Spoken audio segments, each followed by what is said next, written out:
You all the way back. No, you, yeah. As far as leveling goes, are we looking at mostly storyline quests for the majority of leveling, side quests, or like instant grinds? And then on top of that, are we looking at any kind of experience incentives to go PvP, a little bit of experience? The question is, when you're going through your leveling path, what's going to be the majority of time? Is it going to be class quests? Is it going to be grinding through instances? Is it going to be, PvP? So, one thing at BioWare, we hate the word grind, so there will be no grinding in the game. We do want players to be able to choose how they're going to level up in the game. So we have a whole bunch of different paths. There's your class story, which you get lots of experience points for. You have your role quest, which you can get experience points from. We have something called heroic quests, and they're on every single world. They actually come with the best experience points and some of the best rewards on the world. You have to do that in different groups. So we're not going for any photo ops here. We have the flash points, which is also another experience point route. You have the space minigame. You have war zones and PvP, which also gives you experience points.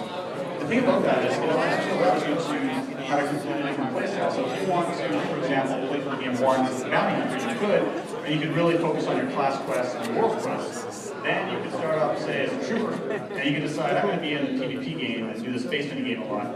And so suddenly you're gaining your experience points from a different way. So you can really customize your experience.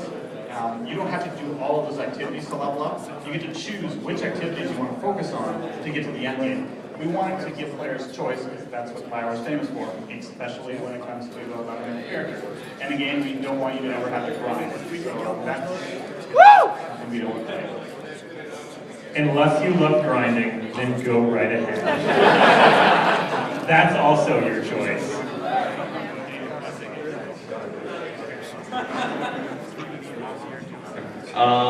Yes, sir. Yeah.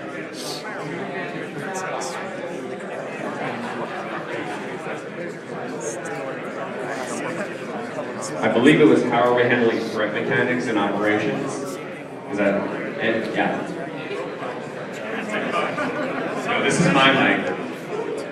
How are we handling threat mechanics? There are, it's pretty hard for the course. Gaining threat, generating threat. We don't have any threat mods or any sort of UI elements at this point in time. We're just like stuff. Let's go over here. I've been over here. Who's that?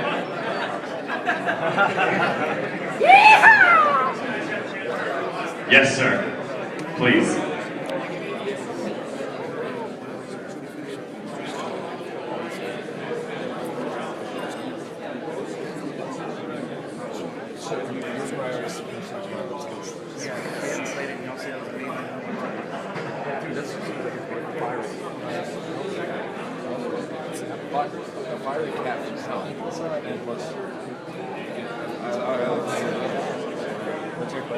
And I wouldn't want to do this live. You're not helping your case. So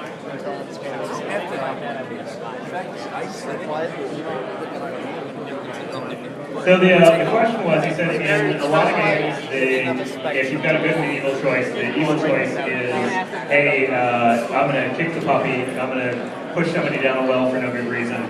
He said, that would work for the Sith Warrior, but what about a Sith Inquisitor or somebody who's, I guess we're looking at a little bit more intellectual side for it.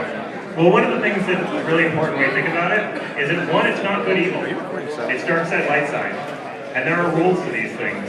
So, one of the things that we were talking about when we were putting the plot together, for instance, if there's a bunch of people who are going to die in an earthquake, or are going to die in a natural disaster, and you go in with your lightsaber and you threaten to kill them all if they don't run their stupid asses out of the house and get to safety, light side. Okay, because you saved their dumb asses. They are alive, it is therefore light side. The light side does not care about, as we see, go Qui-Gon, cheating people, gambling, lying your ass off, right? It is a very, very different influence system. The Inquisitor is actually a really fun one to try to play light side with, because the Inquisitor can be the diplomat. The Inquisitor can be the face that Palpatine was putting up there. The problem is, very often as the Inquisitor, you have a little bracket behind one of your answers that says, shock them. So, the temptation lever on the Inquisitor is perhaps your your strongest one. But yes, because your dark side options tend to be very manipulative things, very things that you might not actually see. And dark side, light side changes a lot between the classes. So when you start as a Jedi Knight, your first dark side options are not, hey, let's go slaughter a bunch of people, right? How did you get in the academy in the first place? Your first things are small temptations. Your first things are going against the Jedi Code. I know one of the big controversial ones that's on there. Yes, at the time period our game starts in, romance is a no-no, and if you were a Jedi, you have made an oath around that. So a really easy one to slide into dark side land is starting to chase the love interest. So yeah, it's a much more nuanced system. Yes, in the Empire, sure. Yeah.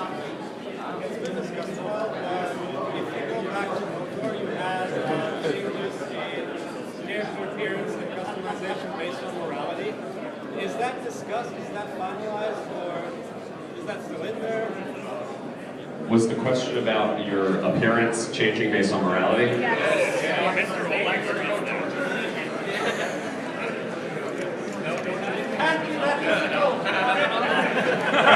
There's some vigorous debating going on right now. I can think of an answer while I talk. Just say yes.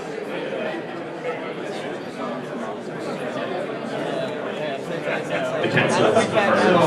That's difficult. That is a feature that we have in development, and we really wanted it for ship.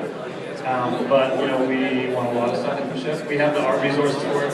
So even if it isn't in for ship, we'll be putting it later. It is very important. It's part of the legacy of Knights of the Old Republic. We just don't like to talk about things until they're in the game. It's currently not in the game yet. It is a complex system, especially. Yeah, it turns out it's super hard. Yeah. We have a lot more things to worry about than we did in Knights of the Old Republic when it comes to character appearances, so it's more difficult than you could imagine.